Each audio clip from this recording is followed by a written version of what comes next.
காலை மெல்ல திறக்கிறது. மலர்கள் தங்கள் நறுமணத்தை வெளிப்படுத்துகின்றன. பறக்கின்றன. காற்றின் இசையில் கலந்து ஒவ்வொரு இறக்கையும் ஒரு மென்மையான துடிப்பு.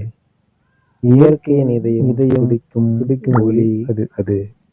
தேனின் இனிமையை தேடி அவை நிறங்களில் நனைகின்றன. மலர் கூறும் நிமிடங்கள் நிசப்தத்தில் மறைகின்றன. இது ஒரு சிறிய உலகம், ஆனால் அதில் உயிரின் பெருமை நிறைந்துள்ளது. அமைதியில் உயிர் பேசும் தருணம் இது. ஃப்ரெண்ட்ஸ், இந்த வீடியோ உங்களுக்கு பிடிச்சிருந்தா சப்ஸ்கிரைப் பண்ணுங்க, லைக் பண்ணுங்க. இந்த வீடியோ உங்களுக்கு பிடிக்கும்னு நான் நினைக்கிறேன். தும்புச்சுகள் காண்பதரிது, அதை பிடிக்காதவர்கள் யாரும் இல்லை.